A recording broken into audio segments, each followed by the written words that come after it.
วันนี้ คิดว่าจะได้พูดถึงเรื่องต่อไป คือเรื่องว่าทำอย่างไรจึงจะละความยึดมั่นเรื่องดีเรื่องชั่วจะได้เพื่อมีชีวิตใหม่ดังที่กล่าวแล้ว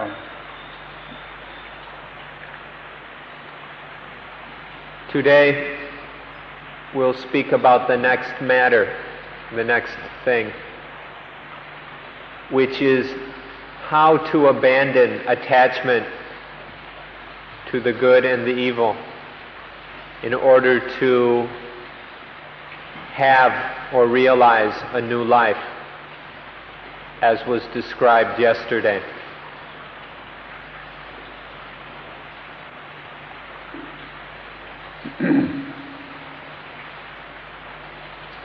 สิ่งแรกที่สุดก็คือเราจะต้องศึกษาพิจารณาจนเห็นชัดในโทษของความยึดมั่นถือมั่นว่าได้ทำให้เกิดปัญหาขึ้นมาอย่างไรบ้างทั้งโดยส่วนตัวเราและส่วนรวมส่วนสังคม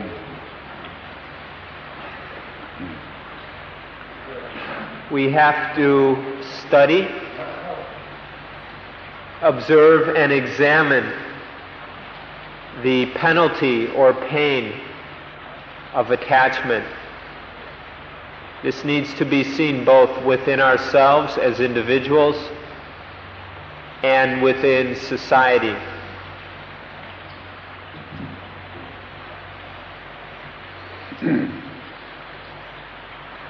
ความยึดมั่นเรื่องดีเรื่องชั่วนี่ถ้ามันเกิดขึ้นมาได้อย่างไรเรามีวิธีพิจารณากันเป็นสองอย่างคืออย่างภายนอกและอย่างภายใน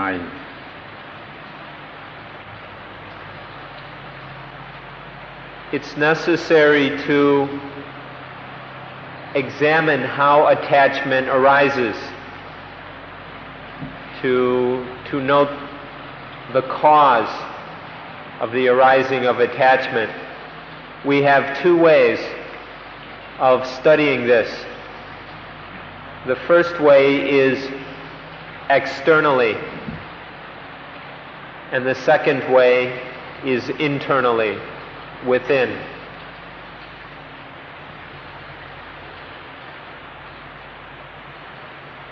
ที่เป็นการพิจารณาอย่างภายนอกก็เรียกว่าอย่างภาษาคนหรือตามตัวหนังสือที่มีอยู่ก็คือตามข้อความในคัมภีร์นั้นแต่ตีความหมายออกไปว่าเป็นเรื่องในทางประวัติศาสตร์ของมนุษย์เมื่อมนุษย์ยังไม่เป็นมนุษย์ที่มีความรู้ยังเป็นเอฟหรืออะไรอย่างนั้นอยู่เขาก็ไม่รู้เรื่องดีเรื่องชั่วเขาไม่ต้องสนใจเรื่องดีเรื่องชั่วมีแต่หากินกันแล้วกันต่อมาไอ้คนเอฟเนี่ยมันเจริญขึ้นมาเป็นมนุษย์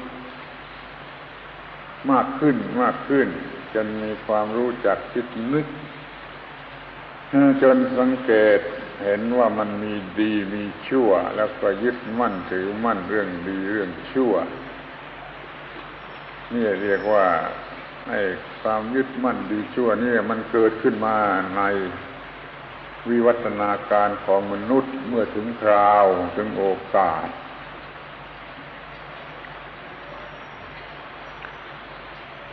In order, as far as the external observation and examination goes, we can go to the various books and sources of information which can point to this.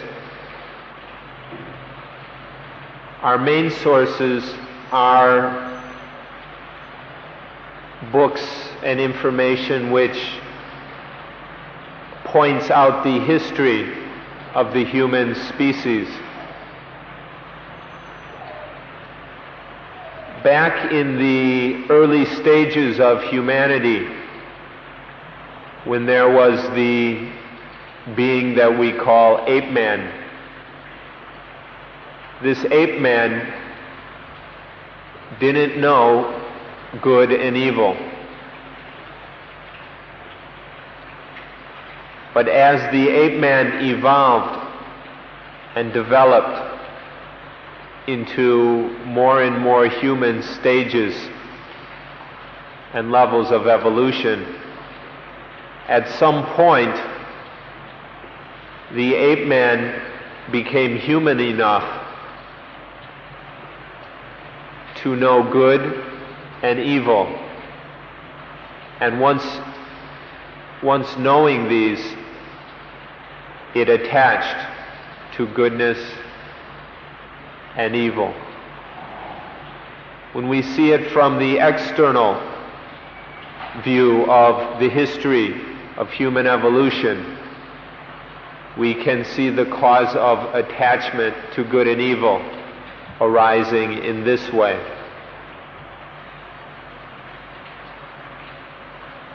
เราอาจจะตีความ หรือแปลความที่ว่าผัวเมียคู่นั้น ไม่เชื่อพระเจ้าแล้วก็ดื้อพระเจ้าแล้วก็กินผลไม้นั่นเข้าไปจนรู้ดีรู้ชั่วนี่ก็หมายถึงเหตุการณ์ในวิวัฒนาการนั่นเองมนุษย์ที่แรกเกิดมาไม่รู้ดีไม่รู้ชั่วเดี๋ยวนี้ก็ฟื้นกระแสนั้นมาเกิดรู้ดีรู้ชั่วจนมีการบัญญัติดีชั่วแล้วก็มีปัญหาเรื่องดีเรื่องชั่วนี่ปัญหาเรื่องความทุกข์มันจึงเกิดขึ้นเมื่อมนุษย์ได้เริ่มรู้จักดีรู้จักชั่วนี่อย่างหนึ่ง We can interpret the story of Adam and Eve, which we discussed yesterday, where Adam and Eve disobeyed God, were disrespectful and disloyal to God, to the point that they disobeyed His order and ate from the tree of the knowledge of good and evil. We can interpret this to describe that point in man's evolution where the important change occurred, the transformation from the ape man that didn't know anything about good and evil. When we say that Adam and Eve disobeyed God, that they were disrespectful of God, what this means is that at this point in human evolution, man stopped following the flow, or the man began to break away from the original nature, from the original state of the mind, and started to go in the opposite direction. in going against the original nature of things, we can say that this is being disobedient to God.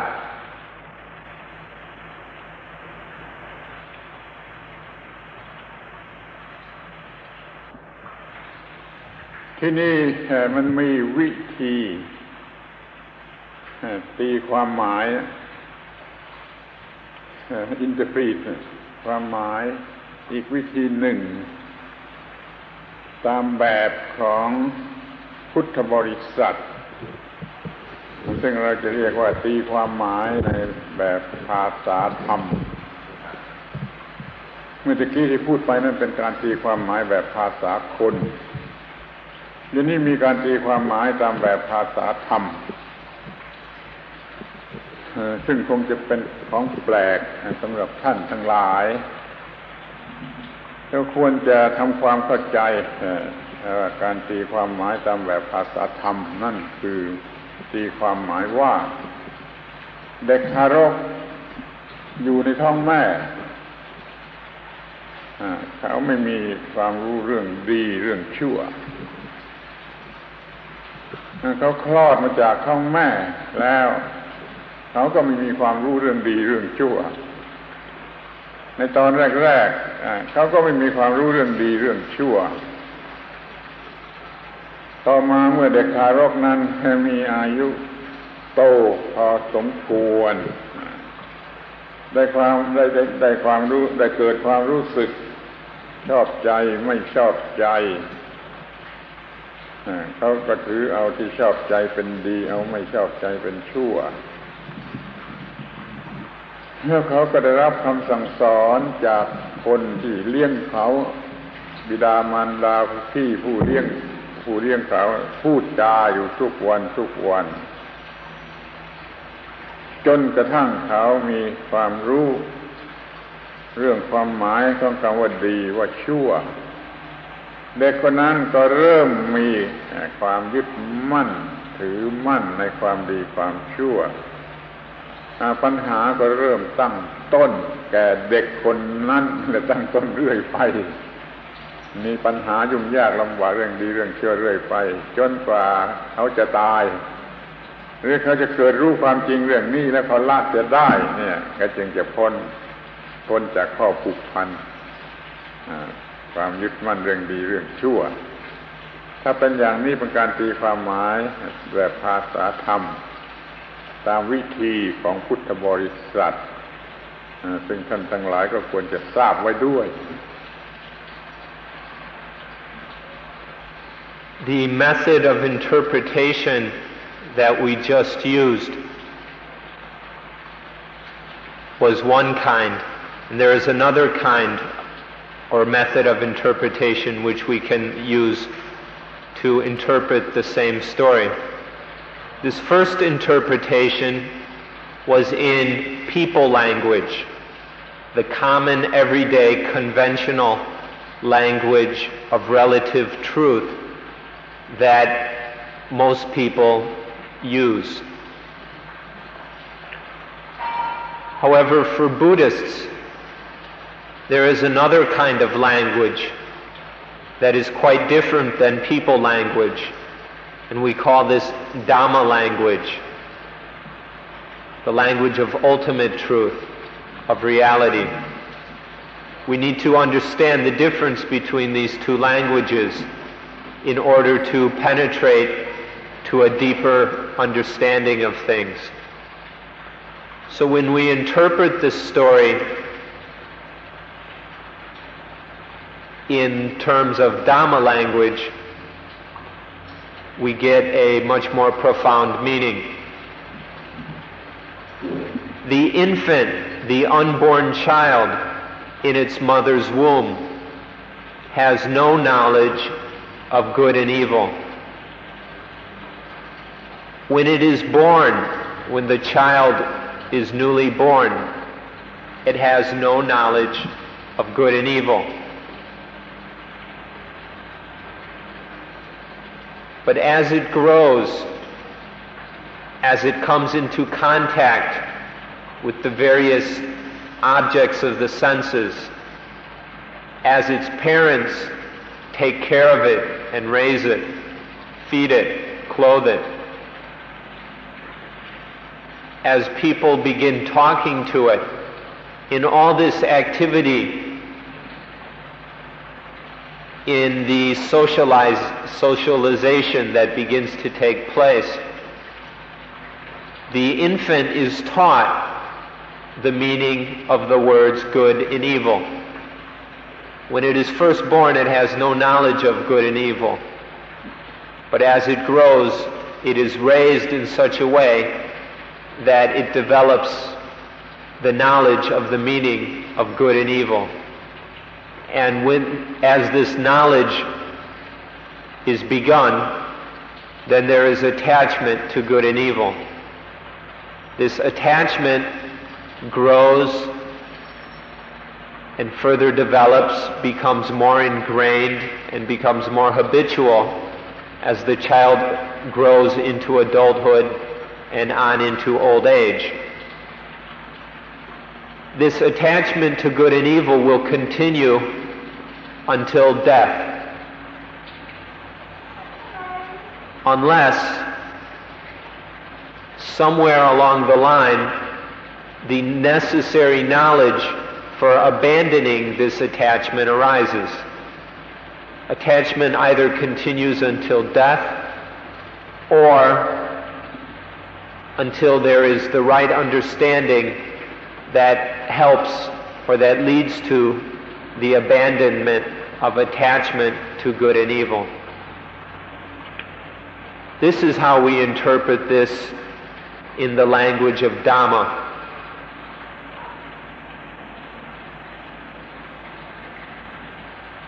ทีนี้เราก็มาพิจารณาดู ก็จะเห็นได้ว่ามันมีผลอย่างเดียวกัน ถ้าจะดูอย่างประวัติศาสตร์ของมนุษย์ก็เริ่มมีปัญหาดีชั่วก็ต่อเมื่อมนุษย์เจริญพอสมควรแล้วมันจึงจะรู้เรื่องดีชั่วแล้วมันก็มีปัญหาเรื่องดีชั่วก็รับสืบต่อกันมาทุกเจเนเรชั่นมันก็มาจนถึงบัดนี้ เรียกว่าได้รับบาปดั้งเดิมอ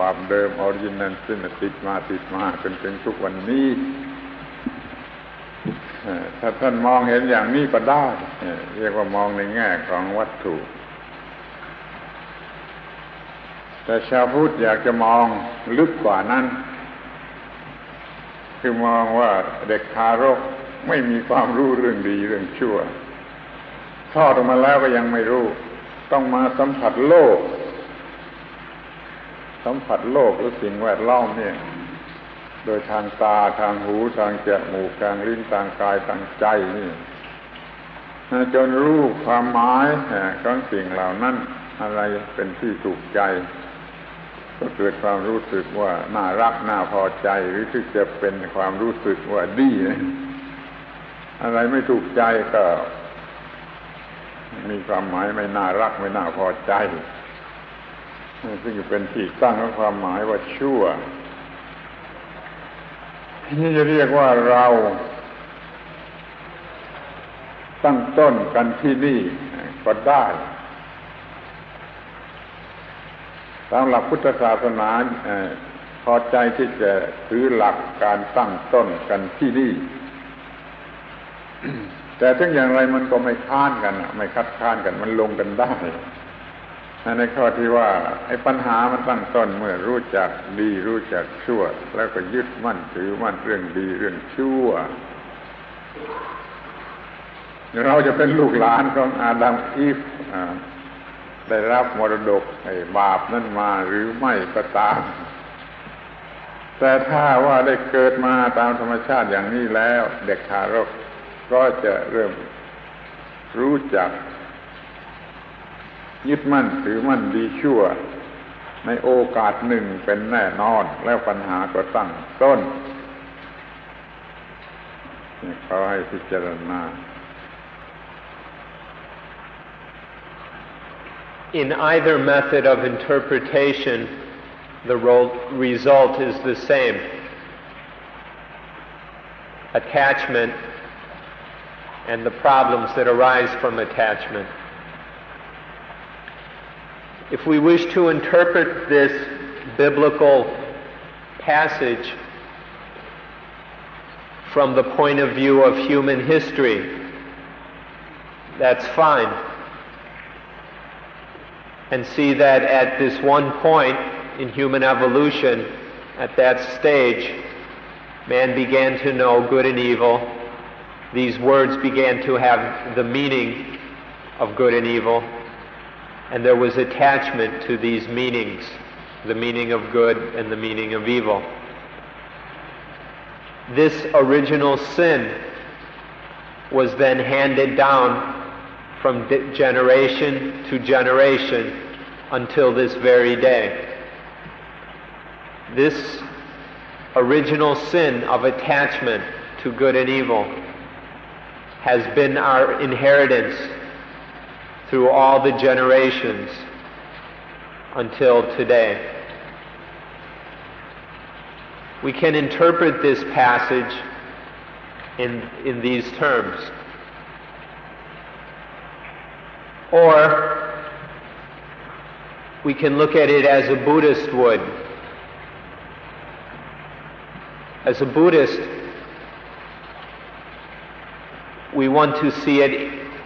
on a deeper level and understand this more profoundly. And so we see that this passage is referring to the transformation in the infant from the state of innocence, of not giving any meaning to good and evil, to that transformation into the state that is no longer,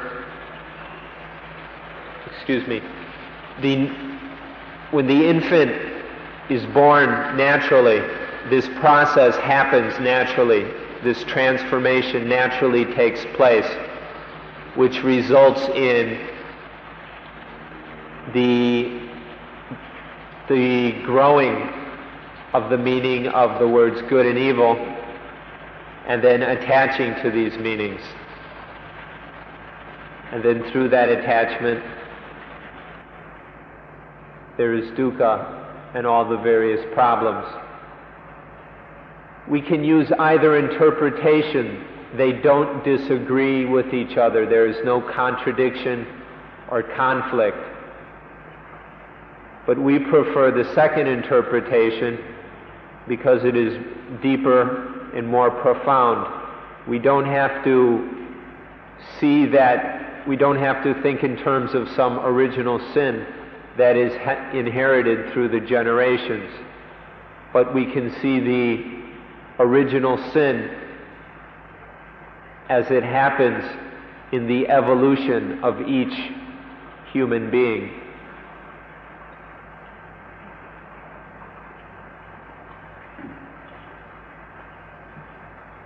ที่นี่ยังมีวิธีมองให้ลึกกว่านั่นไปอีกให้ลึกกว่าสองวิธีนั่นไปอีกคือมองเป็นธรรมชาติมองเป็นธรรมชาติธรรมชาติเป็นไปตามกฎของธรรมชาติมีการปรุงแต่งเป็นไปตามกฎของธรรมชาติไม่มีความหมายว่าดีว่าชั่วธรรมชาติกระแสแห่งธรรมชาตินี่ไม่มีความหมายว่าดีว่าชั่วต่อเมื่อมนุษย์ไปจับเข้าตามความรู้สึกของมนุษย์เอาความรู้สึกของมนุษย์เป็นหลักมนุษย์ก็คลาสสิฟายนี่เป็นดีอันนี้เป็นชั่วอันนี้เป็นดีอันนี้เป็นชั่วขึ้นมาตามความรู้สึกของมนุษย์ พอเลิกการกำหนดบัญญัติของมนุษย์มันก็เป็นธรรมชาติอย่างเดิมไม่มีดีไม่มีชั่วธรรมชาติกระแสธรรมชาติยืนอยู่เป็นพื้นฐานไม่ดีไม่ชั่วพอมนุษย์ไปกำหนดข้าวไปจับก็มากำหนดเอาตามความรู้สึกของมนุษย์ต้องพูดว่ามนุษย์มันยังโง่ มันกำหนดตามความรู้สึกของมนุษย์มันเกิดความหมายเป็นดีเป็นชั่วขึ้นมาถ้าเราเอาความรู้สึกของมนุษย์ออกเสียมันก็คงเป็นธรรมชาติอย่างเดิมไม่ดีไม่ชั่วนี่คอยมองเห็นข้อนี้ด้วย So in this second interpretation, we see how the infant begins to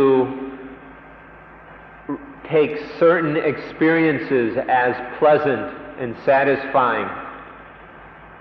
and gives this, and this becomes the meaning of good for that infant.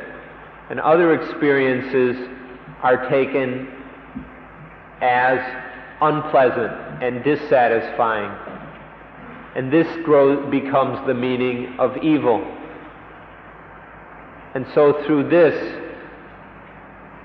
good, the meanings of good and evil begin to have value and then are attached to. So we have these two methods of interpreting this. If we would like, there's a third method which views things on an even more profound level than either of the first two methods. When we examine this issue with this third method, then we see that there is only nature which follows according to the law of nature. There is only nature and its lawful changes, the changes and transformations that occur according to the law of nature.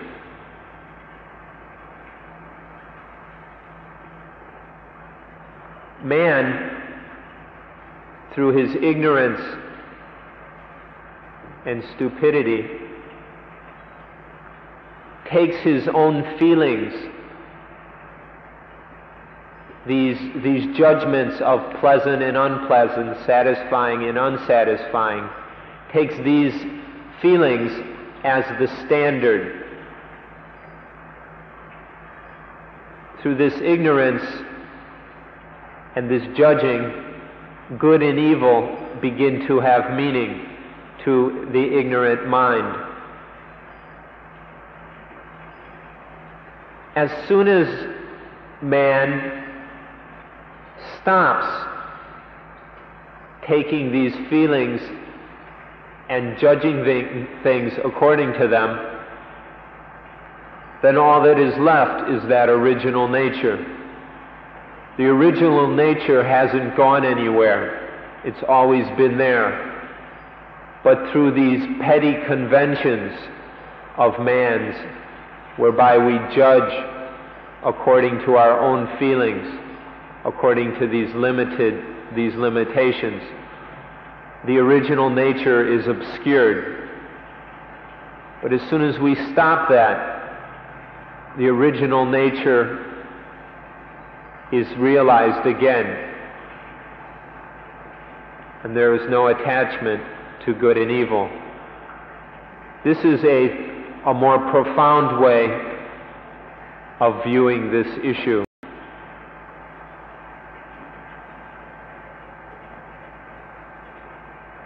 เราจะเห็นได้ว่ามันง่ายนิดเดียวมันมีเรื่องง่ายๆเรื่องเดียวว่า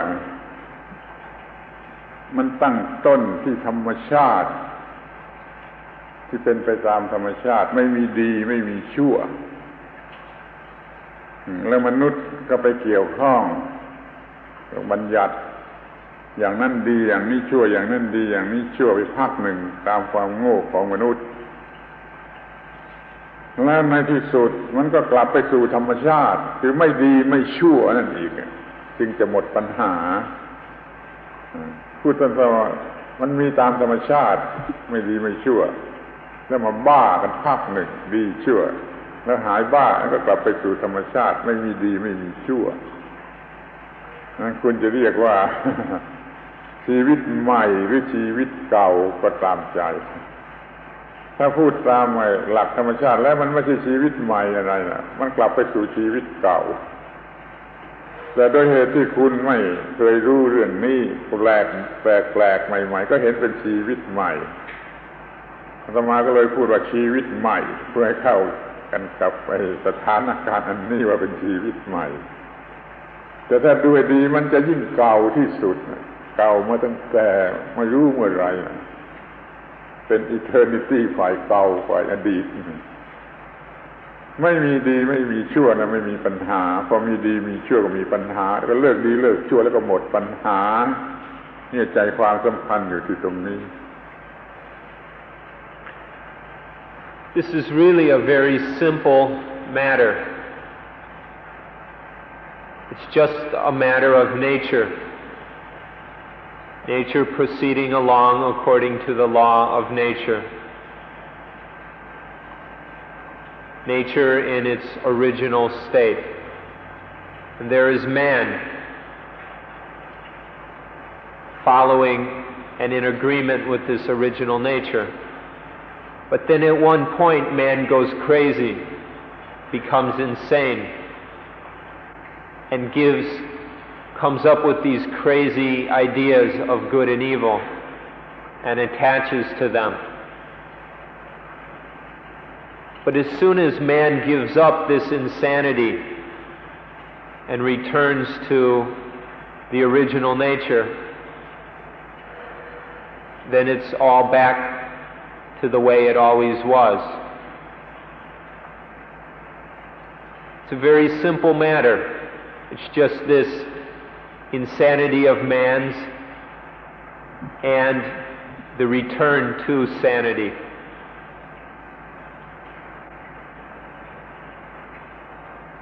Deal.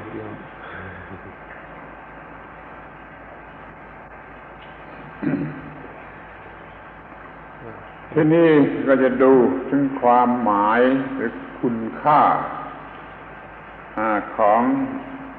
คำว่าดีว่าชั่ว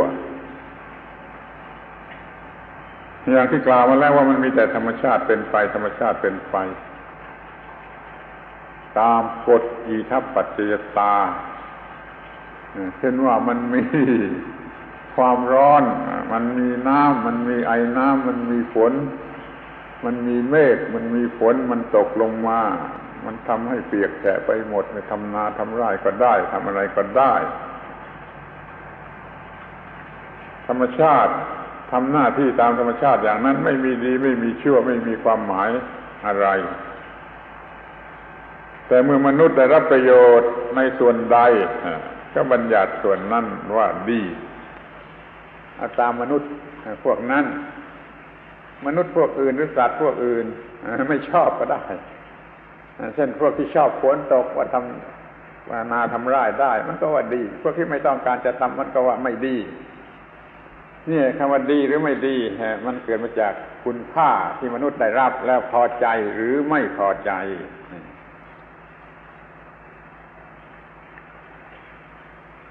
It's all just a matter of nature and natural processes. Take, for example, the rain. There's water in streams, rivers, lakes, and oceans. This evaporates, and this evaporation of water lifts up into the air and gathers together in clouds. And as the precipitation in the clouds builds, it reaches a point where it falls as rain. It falls on us and makes us wet. It also allows the rice farmers to plant their rice and other farmers to grow their crops. The rain itself is just part of a natural cycle, flowing according to the laws of nature. But we humans derive different advantages and disadvantages, or benefits and problems from this rain. And then we go and attach meaning to these benefits. If something benefits us, then we say that it is good. We give it the value of goodness. If something causes us problems, then we say that it is evil. And so some of us view the rain as evil, as bad, because it is uncomfortable for us or inconvenient. Other people, such as the rice farmers, view it as good, because from their viewpoint, it's what they need. It gives them benefits. It makes them happy. And so they give it the meaning of good. These words just have value in terms of their relationship to us and our way of viewing things. But really, these are just our conventions and illusions. And there is no real ultimate truth in these words good and evil. Yet we attach to them over and over again.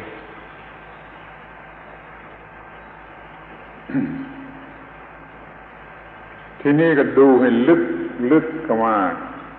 อีกลึกเข้าไปในตัวคนว่าเด็กทารกเกิดมาไม่มีดีไม่มีความรู้สึกว่าดีว่าชั่วเด็กทารก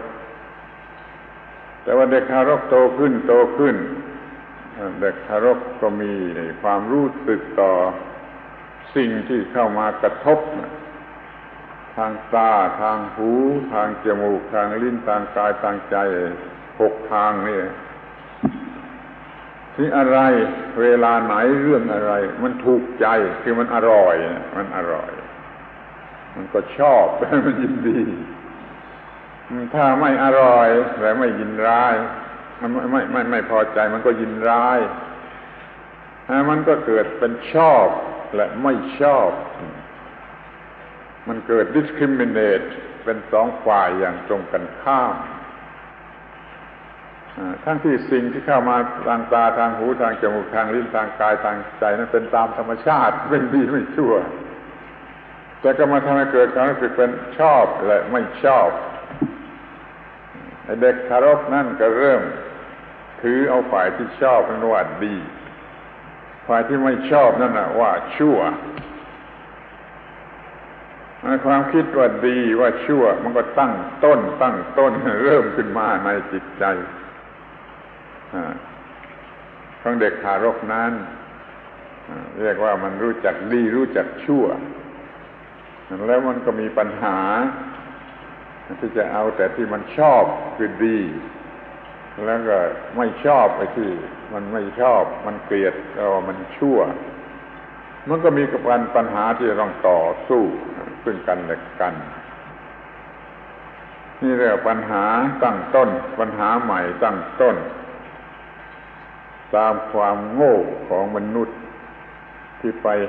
ถือว่านี่ดีถือว่านี่ชั่วไม่ถือว่าอย่างเดียวกันไม่ถือว่าเป็นเพียงธรรมชาติอย่างเดียวกันเข้ามากระทบเราเท่านั้น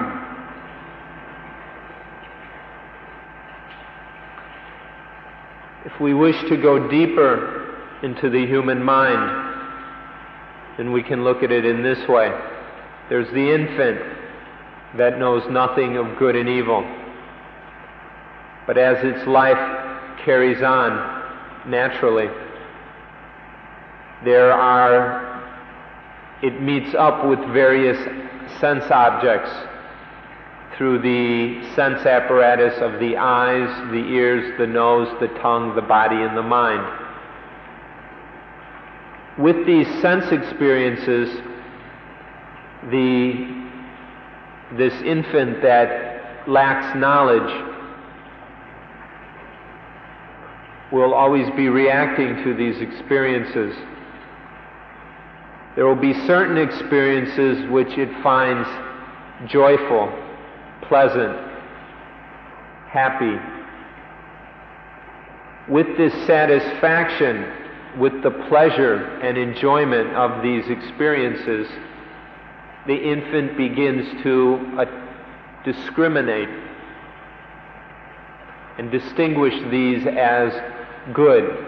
begins to identify them as good. And with this identification as certain things as good, it begins to attach to them as my good. And there are other experiences which are not enjoyable, which are unpleasant, painful, displeasing, disturbing. These the infant takes to be evil or bad. It begins to discriminate in this way, to distinguish certain things as bad. And then, with this kind of identification of things as bad, then it attaches to them as this is bad for me, or I am bad, or this is bad. And so it's through human ignorance, the lack of knowledge and understanding, that leads to discriminations of certain things as good and others as bad. And in this way, attachment arises and grows and builds, and we're mired in this kind of life.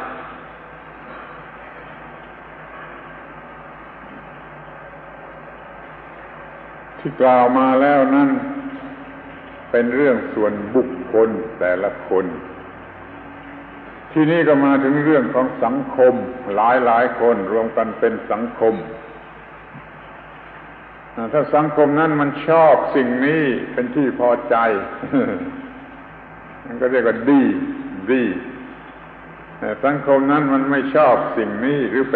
ป็นอันตรายแก่สังคมมันก็ว่าชั่ว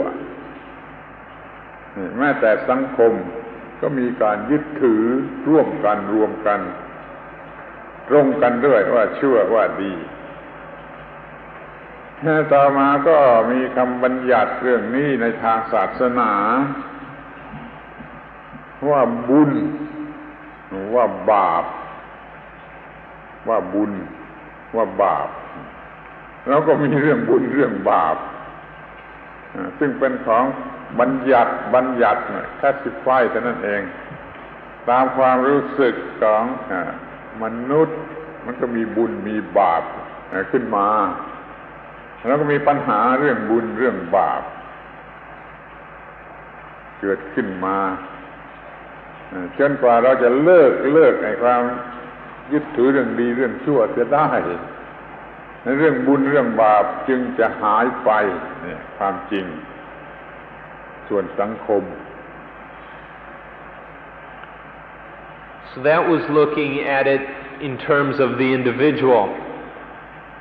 Many individuals make up a society, and in society there is also taking the judging or discrimination of certain things as pleasing, enjoyable, and attaching to them as good, and other things as unpleasant, disturbing, and attaching to them as bad. So even on the level of society, of the group, there is attachment to good and evil. Through this societal or cultural attachment to good and evil, this is codified or systemized in religion, in organized religion. And so we begin to have words like merit and demerit, or virtue in sin, which are societal discriminations based on what pleases and displeases the society, what is taken to be good and evil for this society. These conventions, which are originally used just to maintain the survival of society, are attached to and become dogmatic and ossified. So attachment also functions on the cultural, societal level until the point where we stop doing this, where we let go and abandon this attachments, whether on the individual level or on the societal level. We call this letting go of attachment the new life. But really, as it's been described already, this new life is really just the return to the original nature of things. And so in fact, it's an old life, very, very old, older than old, so old that we can call it eternal. But for most of us, we've never seen this, and so to us, it's quite strange, this old original nature. And so to us, it's new. And because of this situation of its strangeness for us, because we're so unfamiliar with it, we're now calling it new life. But when we really understand it in terms of nature and the law of nature and natural processes, then we see that it's not really a new life at all, but it's the old life, the original life. But for now, we call it the new life, whether it's functioning on the level of the individual or of the society.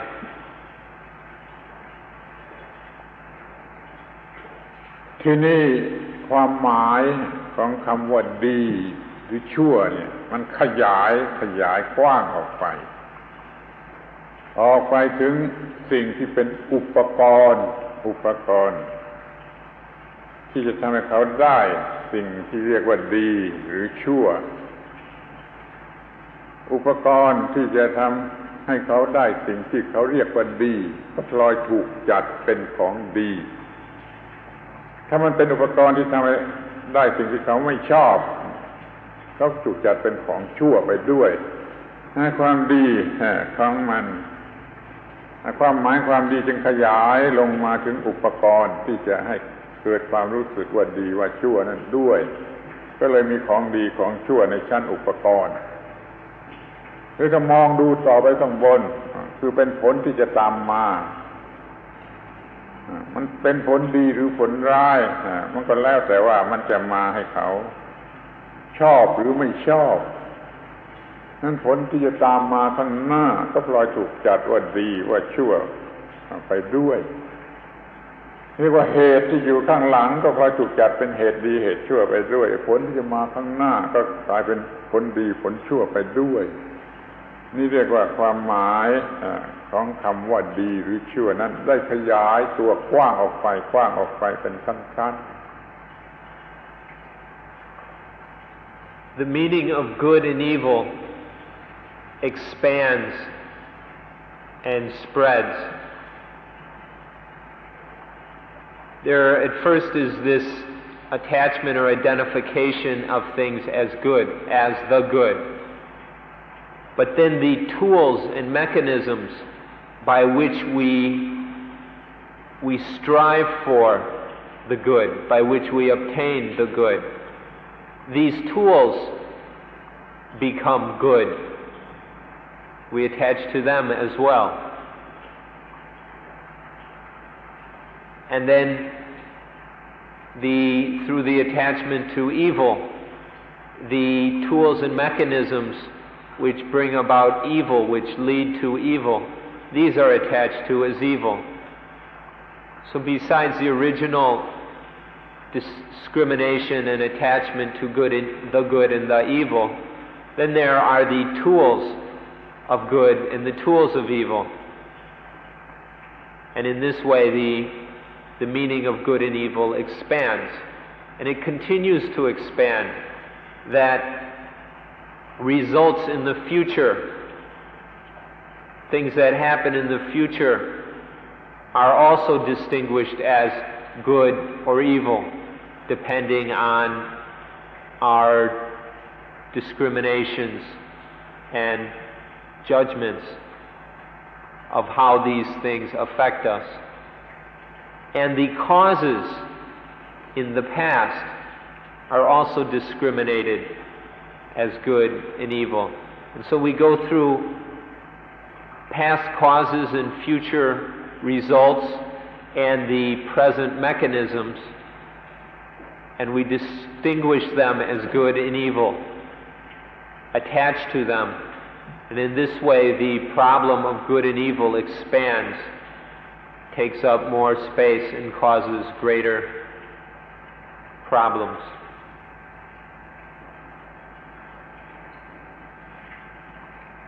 ที่เราจะเห็นได้ง่ายๆที่สุด ใกล้ที่สุดเช่นคำว่าบุญมาบัญญัติบุญกันว่าจะให้ได้สิ่งที่เราต้องการและพอใจเราจึงจัดบุญไว้ฝ่ายดีให้บาปจะให้สิ่งที่เราไม่พอใจแล้วก็จัดบาปไว้ในฐานะเป็นสิ่งที่ชั่วเรามีดีมีชั่วเกิดขึ้นที่แคบก็มาที่เราเรียกความสุขมันจะให้เราได้รับสิ่งที่เราพอใจไอ้ความทุกข์มันไม่ให้เราได้รับสิ่งที่พอใจแต่จะให้เราได้รับสิ่งที่เราไม่พอใจความสุขจึงจัดว่าดีความทุกข์จึงถูกจัดว่าชั่วนี่ดีชั่วขยายความหมายออกไปอย่างนี้มากขึ้นทุกที If we want to see it in terms even more closer to us, even more easy to understand terms, and we think of the word boon or merit or virtue, and whatever gets us what we want, whatever obtains those pleasing, satisfying things that we've attached to, this we consider to be merit or virtue. This is the good. And on the other hand, there is bap, or demerit, sin, which is whatever leads to those things that displease and dissatisfy us. And so, good and evil expand into merit and demerit, into virtue and sin, into happiness and dukkha. If we take it in even more narrow terms, we have happiness and dukkha. When this happiness is something we attach to as good, it's something that pleases us, that we like. And so that's good. Happiness is good. This is another attachment we have. And then dukkha is something we don't like, we don't want. It's not at all pleasant and satisfying. So we say that dukkha is bad. So whichever way we look at it, we see these discriminations, always categorizing things as either good or bad, constantly, over and over again, throughout our lives. ที่นี่ก็จะขยายออกไป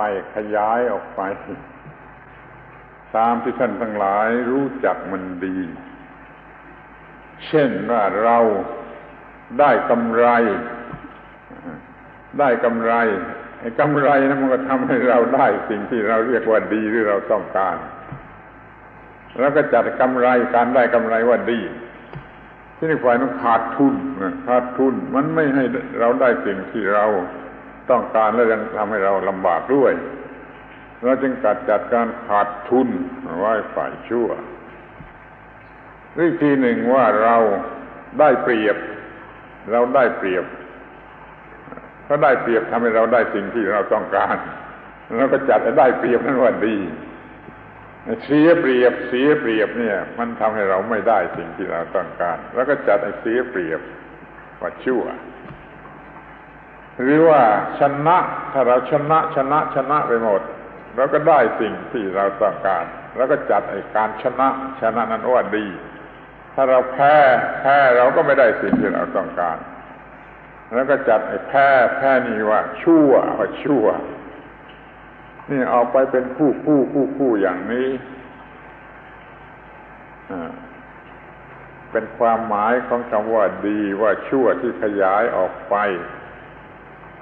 ซึ่งท่านทั้งหลายก็คงจะเคยรู้จักมัน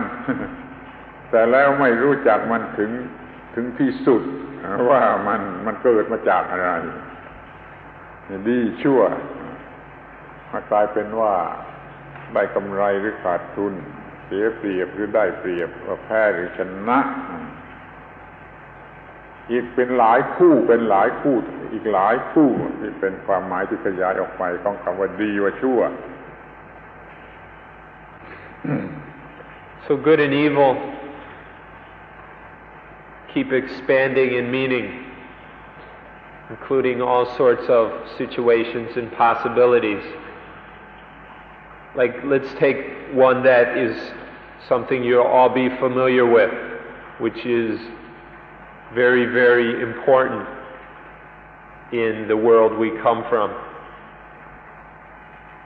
This is the situation of profit and loss. When we get into some business venture, we invest. And if we make a profit, we attach to this profit, we identify it as good, this profit. But the other side in the business transaction will see it as a loss. And so for them the loss is bad. They identify it as bad. So profit and loss also take on the expanding meaning of good and evil. Or we can see in other relationships between people where one person has the advantage, and for that person that's good. Or when a nation has the advantage, that's good. This is taken as good, cherished as good. But there's got to be the other side that is on the disadvantage. And for that person or that group, that is evil, which they don't like at all. Or we can see it as winning and losing in the competition that is so much of a part of our lives. One side wins, the other side loses. For the winners, it's good. For the losers, it's bad. And so good and evil spreads into all these different areas of profit and loss, advantage and disadvantage, winning and losing, spreading out into all these different areas, in all these different dualities, in all these pairs of opposites. Good and evil expands in this way.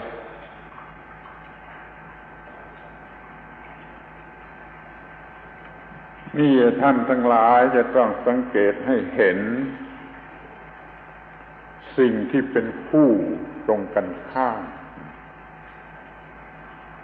A pair of opposites มันมีมากคู่หลายสิบคู่ ท่านทั้งหลายอาจจะมองเห็นได้เองว่ามีคู่อะไรบ้างที่เป็นคู่นี่ฝ่ายไหนมันตรงกับที่เราต้องการเราก็ว่าดีที่เราไม่ต้องการไม่ตรงกับที่เราต้องการเราก็ว่าชั่วมันเกิดแยกเป็นดีและชั่วอย่างนี้แล้วที่มันจะแรงร้ายแรงที่สุดมันก็คงจะเป็นเรื่องที่เกี่ยวกับเพศความรู้สึกทางเพศนี่เป็นสมบัติเดิมติดมาในชีวิตจิตใจเป็นอินสติ้งมันมีความรู้สึกทางเพศเพศหญิงเขาก็จะต้องการเพศชายเพื่อสนองความรู้สึกทางเพศ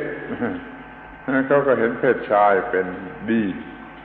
เพศชายเพื่อต้องการเพศหญิงเพื่อสนองความรู้สึกทางเพศเขาก็เห็นเพศหญิงเป็นดีให้ความรู้สึกเป็นหญิงเป็นชายเป็นแพร์ออปโพสิตเกิดขึ้นก็ทำปัญหาให้เกิดขึ้นมากมายที่เกี่ยวกับทางกามารมณ์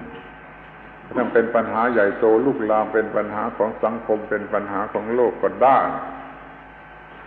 ที่ฝ่ายเพศชายก็เป็นดี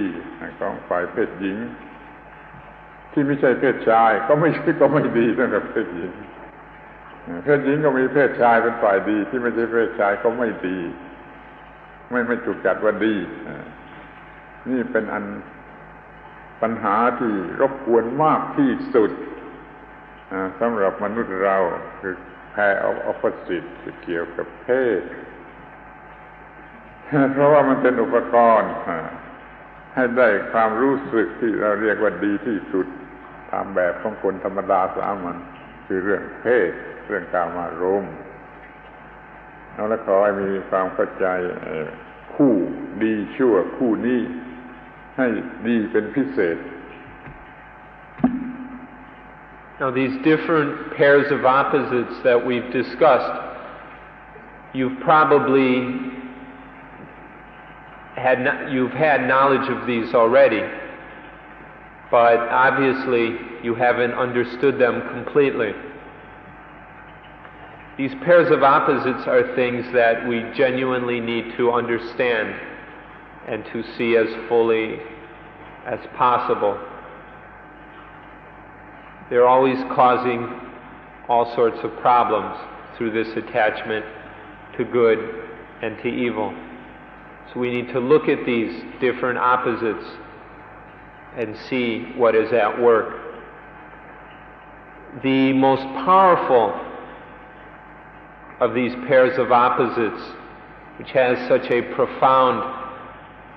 and strong influence on our lives, is the opposites of male and female. These are also aspects of the attachment to good and evil. The sexes are just a natural occurring separation of functions. It's just a natural mechanism used in propagating the species. And sexual instinct is another natural mechanism which nature has developed in order to continue the various species. So then there is the female sex, which in order for it to fulfill this sexual instinct, the female has to find a male in order to respond to this sexual need it has. And so it attaches to the male is good. And for the male, in order to fulfill the sexual instinct, it needs the female and attaches to the female as good. And so male and female are attached to as good by the the respective sexes. And these grow in importance. And through this attachment, our vision is so obscured of the way things are. Through this attachment, all kinds of problems develop through clinging to this is male and that is female, and through all the seeking and desiring that goes on in trying to gratify these sexual attachments we have. So we can see that in the pair, the male and female sexual pair of opposites, we can see how this attachment to good and evil develops into a very, very powerful influence, very powerful force in our life, which is constantly disrupting things and is always dragging problems in to the situation. So we need to study these pairs of opposites and understand them, especially this one very powerful pair of male and female. ขอให้สังเกตถึงปัญหาหรือวิกฤตการณ์ต่างๆใครคิดที่เกี่ยวกับเพศไม่มีมากมายเท่าไรในโลกเป็นปัญหามากเท่าไรเป็นความยุ่งยากลำบากมากเท่าไรแล้วเราก็ยังจะต้องเกี่ยวข้องด้วยเราจะต้องเสียเวลาที่จะส่งเสริมในความต้องการหรือความรู้สึกทางเพศ เราจะต้องกินอาหารที่ส่งเสริมทางเพศเราจะต้องแต่งเนื้อแต่งตัวเสื้อผ้าที่ส่งเสริมทางเพศเราจะต้องมีเครื่องใช้ไม้สอยที่อยู่อาศัยทางเพศส่งเสริมทางเพศที่เราก็ใช้ยุกยาแม้กระทั่งอุปกรณ์ทางเพศเป็นปัญหาเต็มไปทั้งโลกการฆ่ากันตายอย่างนี้มีได้ง่ายๆเพราะปัญหาทางเพศมันก็เพราะความยึดถือว่าดีว่าชั่วเมื่อได้ความรู้สึกที่ต้องการทางเพศเราก็รู้สึกว่าดีและมันก็ต้องมีเพศตรงกันข้ามคือเป็น pair of opposite แม้ในกรณีแห่งhomosexual ฝ่ายหนึ่งก็ต้องถูกสมมติเป็นอีกฝ่ายหนึ่งจะเป็นเพศเดียวกันไม่ได้มันไม่มีความหมายเนี่ยความยึดมั่นถือมั่นเรื่องคู่ตรงกันข้ามเรื่องดีเรื่องชั่วนี่มันก็มีปัญหามากอย่างนี้แล้วก็สร้างปัญหาต่อไปอีกหลายอย่างปัญหาทางเศรษฐกิจก็ได้ปัญหาทางอนามัยก็ได้ปัญหาแม้ทางการเมืองทางการทหารก็ได้เพราะยึดมั่นถือมั่นเรื่องดีเรื่องชั่วเกี่ยวกับเพศขอให้รู้จักในความยึดมั่นดีชั่วที่เกี่ยวกับเพศเนี่ยเป็นอันสุดท้ายก็ได้เพราะเป็นปัญหาของมนุษย์ธรรมดาสามัญอย่างที่ซิกมันฟรอยด์เขาว่าปัญหาต่างๆมันเกิดมาจากปัญหาที่มีความรู้สึกทางเพศ Let's look at the world. Take a look and examine the world and see all the hassles, all the difficulties, all the crises that arise because of the sexual pair of opposites, because of male and female, because of this attachment to good and evil. See all the difficulties and problems that we must go through and we suffer because of this attachment. The way we do so many things just we do so many things because of the influence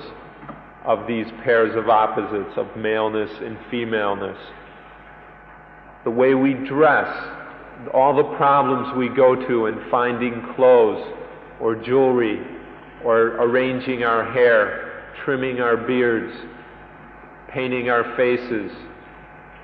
all the various things we do to beautify ourselves just because of this sexual pair of opposites. And the way we eat, it's always changing from time to time,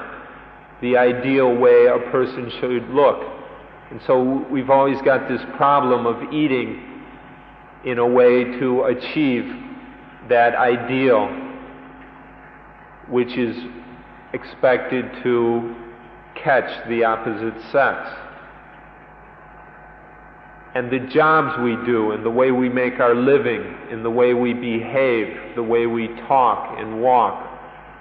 the things we do, are always under the influence of this pair of opposites, always doing things to attract the opposite sex, to fulfill this sexual need or power or desire.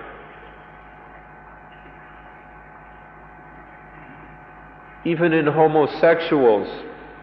we can see that there is still this need for the opposite sex. The male can't be gratified by the male. The male needs a female for gratification, and the female needs a male. So even in homosexuals, you see that the different partners play different roles because they need this there has to be this opposition in this attached, deluded attempt at fulfillment. So all these various problems that are caused by the sexual pair of opposites brings about problems in all sorts of areas of life, in economic areas, in social, in health matters, in political, religious, on all levels. This problem of male and female is always exerting a powerful influence. So we can say that this is the last of the pair of opposites because it's so strong, and it's something that affects all of us, every one of us. It's a burden for even the most common and ordinary person. So this is a pair of opposites that we really must understand and get to the bottom of, because it exerts such an influence on our lives and creates so many problems and hassles and makes peace, genuine peace, something really difficult to realize and experience. So get to understand this. You've heard of it before, but do you really fully understand this pair of opposites of male and female?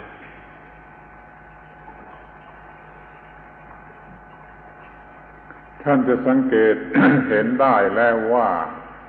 ปัญหามากมายเหลือที่จะนับ เหลือที่จะคำนวณ มันได้เกิดขึ้นแล้วในโลกนี้มาแต่มีมูลมาจากความยึดมั่นดีชั่วนะปัญหาได้เกิดขึ้นแล้วอย่างนี้ปัญหาทั้งหมดนี้เลวร้ายเท่าไรท่านดูเอาเองมันก็ตรงตามที่ในคัมภีร์ว่ากินผลไม้รู้ดีชั่วแล้วจะต้องตายพระเจ้าบอกว่ากินเข้าไปแล้วจะต้องตายนะครับว่าตายคือปัญหามากมายเหล่านี้ที่เกิดขึ้นแก่มนุษย์ถ้าไม่กินคือไม่ยึดมั่นดีชั่วมันก็ไม่เกิดปัญหาเหล่านี้ดังนั้นพูดในแง่ของศาสนามันก็ถูกต้องแล้ว โดยเฉพาะศาสนาคริสเตียนกินผลไม้รู้จักดีชั่วแล้วก็จะต้องตาย So we can observe all the many, many problems that human beings suffer through because of attachment to good and evil. We can see all the hassles that must be endured. And we can look at them yourselves and see how destructive they are. And by doing this, we begin to see how appropriate this story in the Bible is when God said, if you eat this fruit, you will know good and evil, and you will die. All these burdens and problems, hassles that mankind must endure is the meaning of death, from knowing good and knowing evil. So this teaching is very, very appropriate, especially for Christians, that through eating this fruit,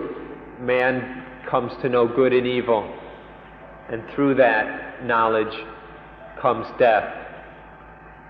which is all the problems that we must undergo because of our attachment to good and evil.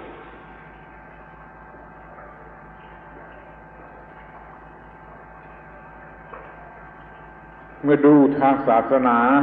ในแง่ของศาสนามันก็จะเห็นได้ว่าเป็นอย่างนั้นทีนี้จะดูในแง่ของจิตวิทยาหรือในแง่ของวิทยาศาสตร์ที่เกี่ยวกับจิตวิทยาท่านก็เห็นได้เองแล้วอย่างที่กล่าวมาแล้วอย่างที่ยกตัวอย่างมาแล้วว่าเรามันหลงในความหมายคำว่าดีและอุปกรณ์ที่จะให้ได้สิ่งที่เราเรียกว่าดีและผลที่จะเกิดขึ้นเป็นผลดีมันก็มีปัญหาหนักในจิตใจทำให้ต้องวิตกกังวลทำให้ต้องหวาดกลัวทำให้ต้องดีใจเสียใจขึ้นลงนี่พิสูจน์ได้ด้วยความรู้สึกของตัวเองอยู่ในจิตใจของตัวเองซึ่งถ้าไม่เชื่อได้ว่าความยึดมั่นว่าดีว่าชั่วนี่เป็นต้นเหตุแห่งความทุกข์และวิกฤตการณ์ทั้งหลายจริงๆSo that was looking at things from the viewpoint of religion.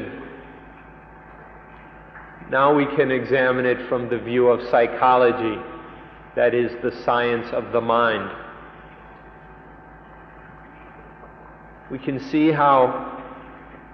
that attachment to good and evil results in dukkha within the mind, that all the problems and burdens, all the hassles that arise from these attachments to good and evil, that these are the meaning of dukkha. So when we see it from the psychological point of view, when we look at this within our own minds, examine this within our own minds, not outside of us in society or in history, but within our own minds, then we see that attachment to good and to evil is the cause of dukkha. You can verify this by watching it within your own mind.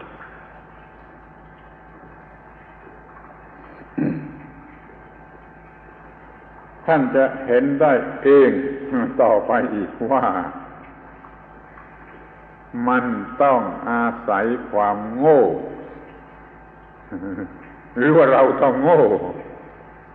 มันจึงจะเกิดในความยึดมั่นถือมั่นขึ้นมาได้ถ้าเราไม่โง่หรือไม่ได้ความโง่เข้ามาช่วยเราไม่อาจจะยึดมั่นถือมั่นได้ดังที่กล่าวมาแล้วข้างต้นว่า ไอ้ความยึดมั่นถือมั่นนั่นมันเกิดขึ้นมาได้อย่างไร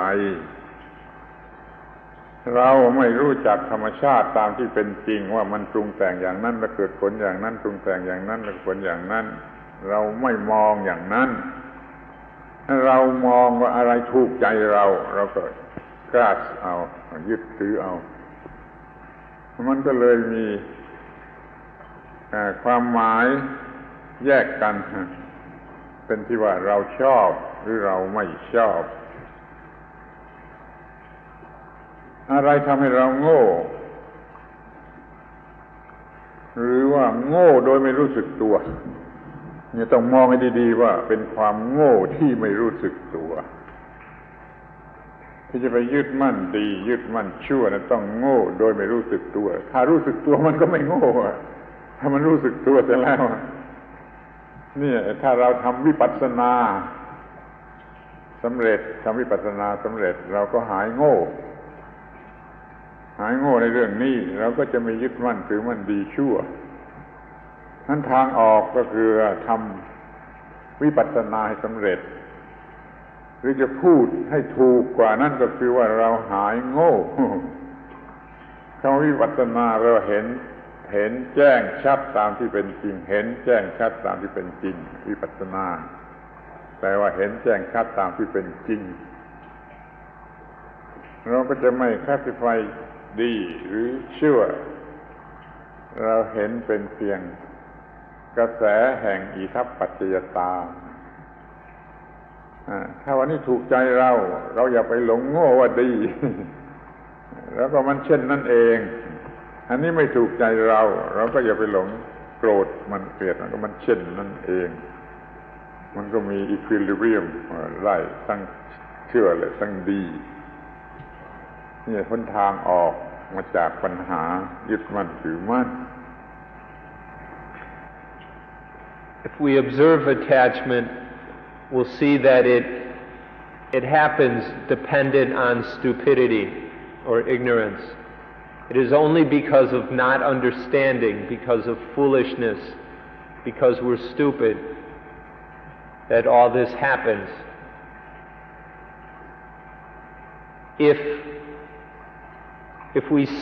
When we see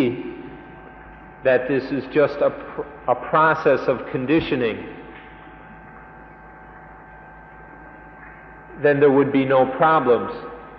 But because we're foolish and ignorant, we don't see what's happening.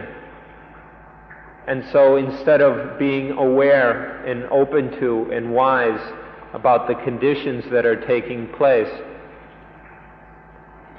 we go and use our own personal feelings, what makes us happy, what makes us sad, what pleases us, what displeases us. We take these as the measure and then go and attach to things. This is our own stupidity.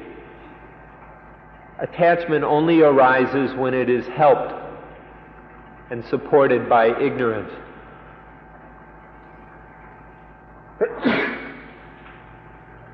Excuse me. And so we see that ignorance or stupidity is the cause of attachment. This means that the way out of attachment is to see things the way they really are, to understand things. Or to put it very simply and bluntly, the way out of all this is to lose our stupidity, to stop being stupid. When things happen, instead of seeing it just in terms of what makes us happy and sad, or what pleases and displeases us, satisfies and dissatisfies, just see it as natural processes flowing according to the law of nature, conditions conditioning each other according to the law of Itapajayata. Itapajayata is the law of causality, meaning with this as a condition, this arises. Or when this condition no longer exists, this no longer exists. This is the law of interrelationship between conditions, between cause and effect. When we begin to see things in this way, then we can lose this stupidity by which we're always attaching to things. Instead of seeing as pleasing and displeasing, we see it just as it is, as just this. We see just what's happening, the reality of the situation, the truth, instead of seeing the superficial distinctions and discriminations which we're always placing upon experience.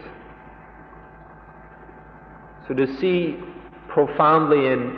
in this way, to see that it's all just nature and natural process, is to lose our ignorance, to be free of our ignorance, to stop being stupid, and in this way to remove ourselves, to escape from or be free of all this attachment and the dukkha which the attachment causes.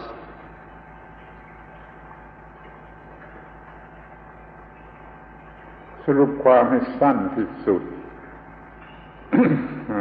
เราก็พูดได้ว่าความดีความชั่วหรือค่าของความดีความชั่วนี่มันเป็นผลโดยตรงเป็นผลโดยอ้อมของความโง่ อย่าเห็นเป็นคำที่หยาบคายช่วยเอาไปคิดนึกดูดีๆว่าไอ้ความรู้สึกว่าดีว่าชั่วหรือค่าของมันนั่นน่ะมันเป็นผลผลิตเป็นproductของความโง่ ignorance ทั้งโดยตรงและโดยอ้อม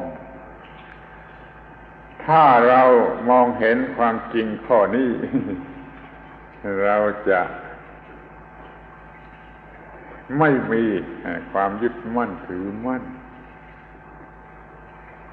ในความดีและความชั่วเราอยากจะใช้คำว่า non attach หรือ non attachment เราจะไม่ใช้คำว่า detach or detachment เพราะ detach มันมีความหมายของคำว่ายึดมั่นในทางความชั่วเราจะเหนือให้ความยึดมั่นถือมั่นขอใช้คำว่าปราศจากความยึดมั่นถือมั่นแล้วเราก็จะไม่หลงติดอยู่ในความดีความชั่วที่จะต้องตายตามที่พระเจ้าว่าขอให้มองเห็นความดีความชั่วยึดค่าของมันว่ามันเป็นอย่างนี้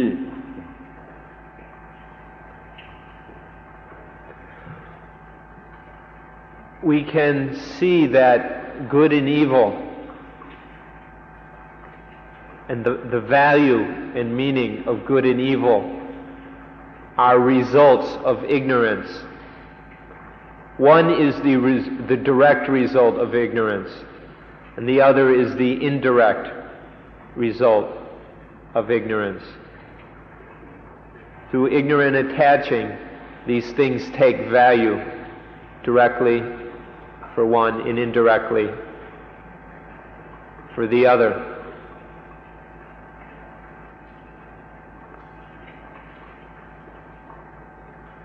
So, in seeing this more deeply, seeing the problem of this misunderstanding, this ignorance, and the attachment that it gives rise to, seeing that good and evil are just the direct and indirect results of that ignorant attachment,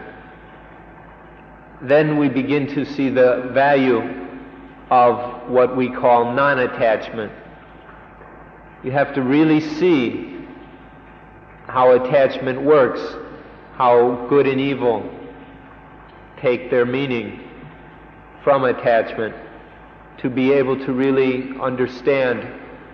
the importance of non-attachment. We don't use the word detachment because to detach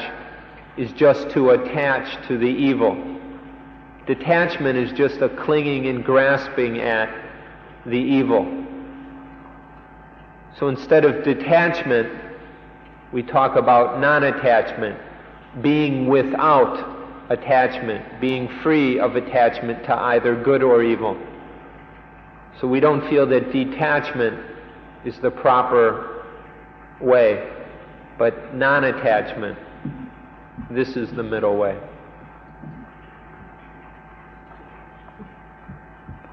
เราไม่ต้องกลัว เราไม่ต้องกลัวว่าถ้าเราไม่มีความยึดมั่นถือมั่นดีชั่วแล้วเราจะตายเรายิ่งไม่ตาย ก็เหมือนอย่างที่กอดสั่งว่าถ้าไปกินต้นไม้รู้ดีรู้ชั่วแล้วจะตายนั่นแหละเพราะไปยึด เพราะมียึดมั่นดีชั่วที่เราไม่ยึดมั่นดีชั่วเราไม่ตายเรากลับมีชีวิตนิรันดรพูดกันตรงๆว่าเราไม่ต้องมี attachment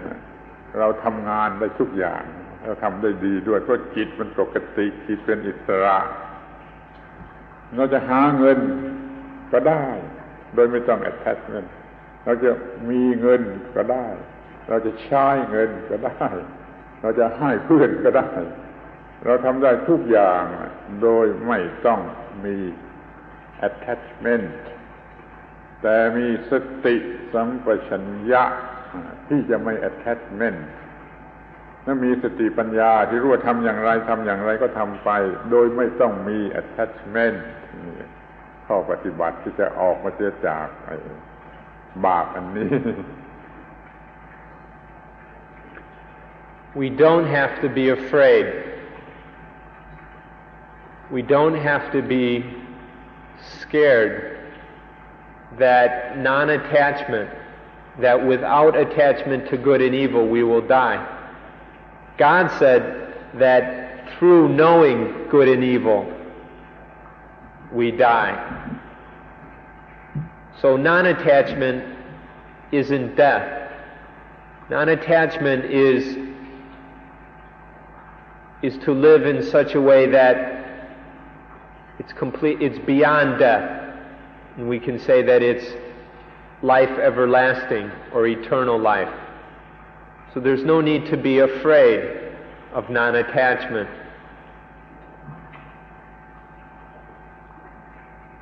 In a life of non-attachment, everything is possible. It is possible to search,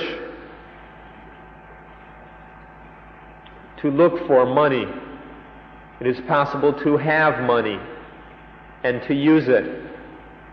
But we search without attachment. We have that money without attachment, and we use it without attachment. Whatever needs to be done can be done, but the key is it is done without attachment. We speak, we think without attachment. This is what the life of non-attachment is like. เรามีสติสัมปชัญญะโดยสมบูรณ์มันก็ไม่โง่มันก็ไม่ยึดถือดีชั่ว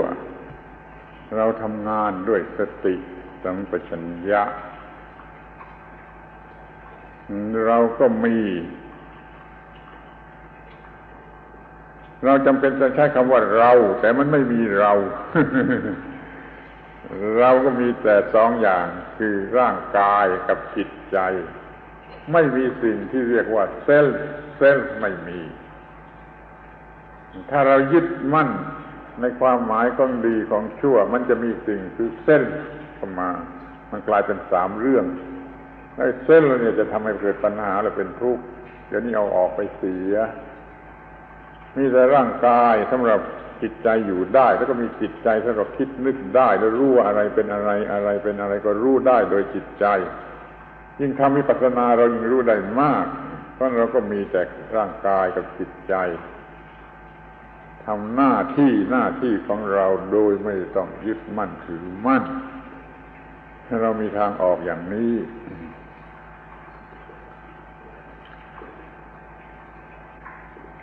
So non-attachment is the way out. This is realized through what we call vipassana. Vipassana means to see clearly, to see things clearly as they truly are. So,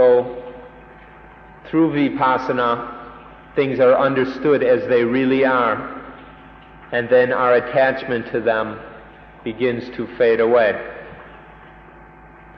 As attachment fades away, then there is the knowledge of things as they are. And as we live using mindfulness and wisdom, using this knowledge of the things that we need to know, this is sati panya, or applying this knowledge with mindfulness is sati sampajanya, mindfulness and wisdom in action. By doing this, by being mindful and applying the knowledge of things as they are, then there is no attaching to things. And so there is freedom from them. And thus vipassana is very, very important in finding one's way out of attachment and in living the life of non-attachment.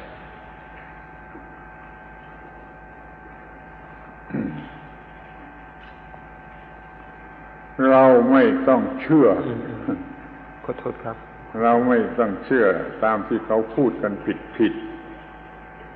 แม้ในเมืองไทยนี่ก็มีการพูดผิดว่าเราต้องมี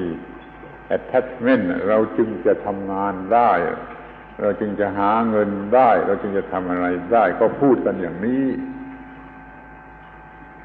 ไอ้ที่พูดว่า where is the will there is the way นั่นมันเป็นคำพูดที่ผิดถ้า the will มันหมายถึง attachment แล้วมันผิดที่สุดนะมันก็จะพบแต่ทางสำหรับ attachment ถ้า the will นั้นมันหมายถึงปราศจากหรือไม่มี attachment ก็ใช้ได้เราจะต้อง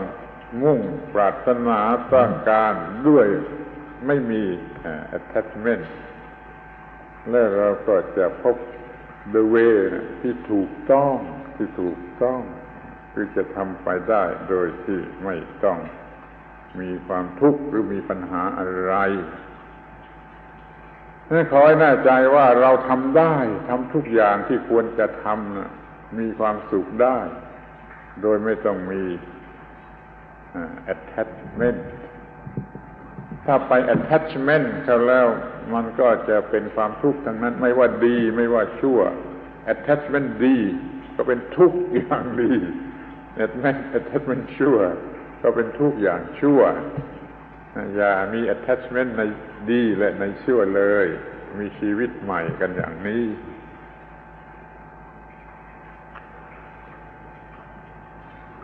So through seeing things clearly as they are, we begin to non-attach. Seeing things clearly as they are means seeing ourselves as this thing we would call we. Don't see it in terms of a triple we or a triple I, but see it as just a double we, the body and mind. But don't add the third we of self. When we say we or I, there's only body and mind, but there is no self. Leave through vipassana in realizing this, then it is possible to live without attachment. Please don't believe the people who say that without attachment we won't do anything, that it takes selfishness and greed and desire to live and act and work in the world. There are certain people in Thailand who criticize us for talking about non-attachment, because they claim that for the development of Thailand, for the economic health of Thailand, people need to be selfish, they need to have desires, they need to compete, they need to attach. And so they say that non-attachment is wrong, that we need it. Don't believe these people because they're so attached to things that they don't know what they're talking about. The saying, where there's a will, there's a way. Be very, very careful about this. If what people mean by will is attaching to things, if will is to attach, if it is selfishness, then this is completely wrong. To say where there's a will, there's a way, and be talking about attachment is wrong, is incorrect. But if when you use the word will, there's no attachment involved. When we say where there's a will, there is a way, we're talking about something that is free of attachment. Then you can say this if you want, but be very, very careful, because most people, the will is something of the self. It's attachment. So the way to live is in non-attachment. Don't be afraid and don't believe what certain people say, that attachment is necessary to live, to breathe, to act. The only way to really live is in non-attachment, to be free of these discriminations of good and evil, of clinging to these things and taking on these heavy burdens. These only lead to all sorts of dukkha. Attaching to good brings a good sort of dukkha. Attaching to bad is a bad kind of dukkha. But it's all just dukkha. So the only way to really be free is to stop attaching, to live in non-attachment. This is the true middle, the true way, the way of non-attachment.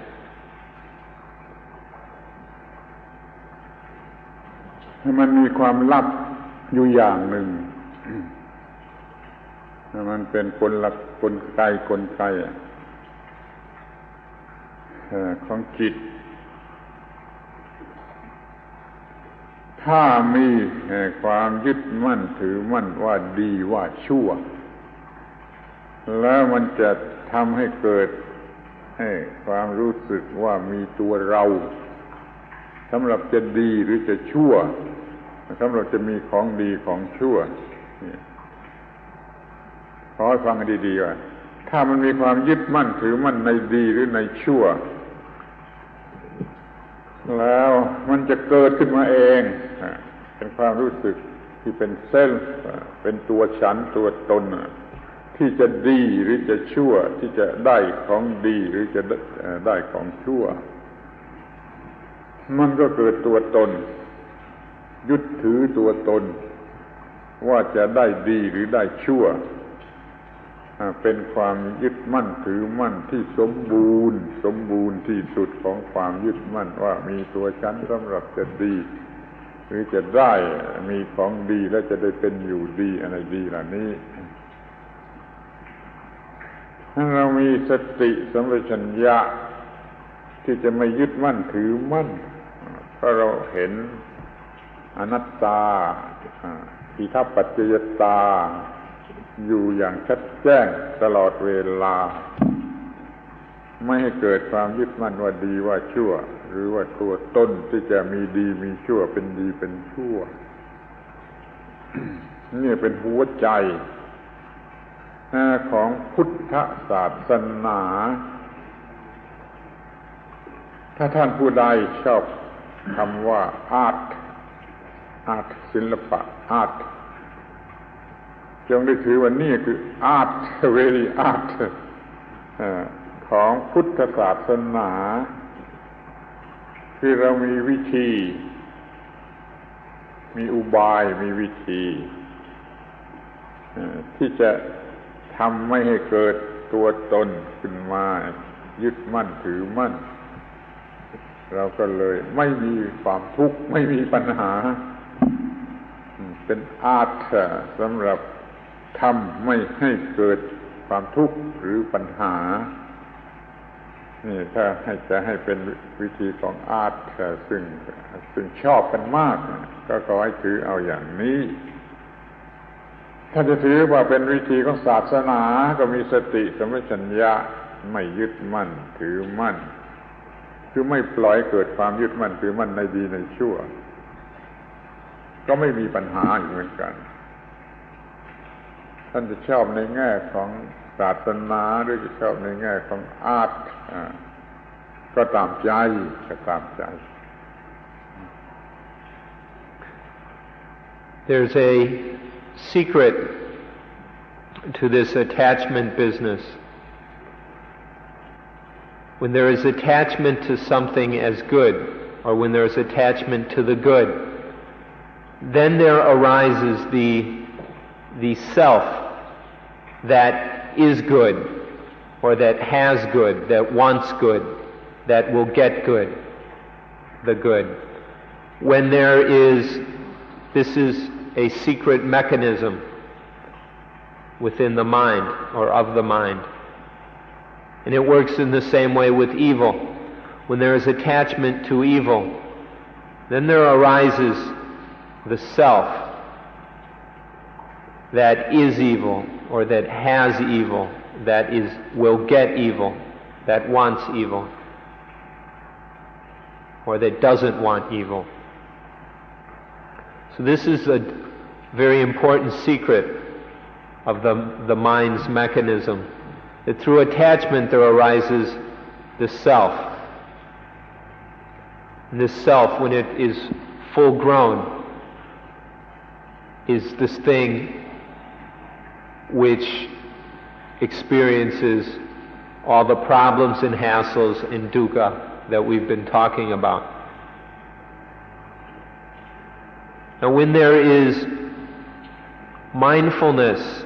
and wisdom in action, applied wisdom at work, then there is no possibility for this attachment to arise, and so the self is not created. And when the self does not exist, when there is freedom from the self, then there is nothing to experience dukkha, there is no dukkha. So it's crucial for there to be proper understanding, for there to be wisdom about things, through having insight into things the way they really are, into realizing the truth of anatta, not self. That things are not selves, there is no permanent essence in all this. To realize itapajayata, the law of causality, that there is nothing but this causal process, that this causative relationship between different conditions, that there is just this conditioning.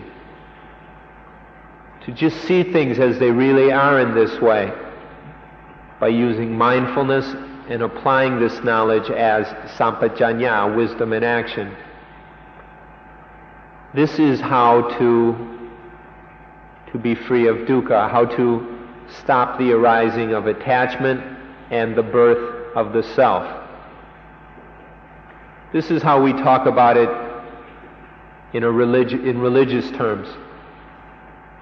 Many people are into art. Art is something that inspires many of us. So if we like, we can call this the art of non-attachment, the art of living non-attached. This is a kind of art, much more skillful and important than any of the fine arts or dramatic arts or plastic arts or whatever. This art of non-attachment, of not allowing attachment to happen,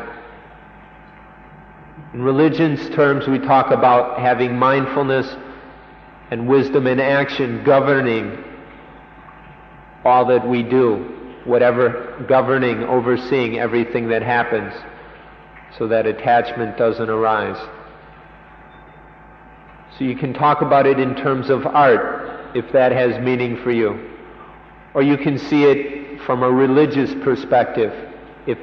if that has meaning for you. What is important is to use whatever perspective you choose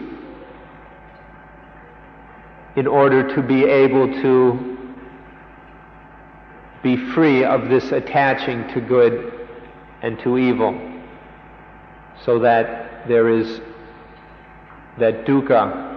and all the burdens are not conditioned and created to weigh down and kill the mind.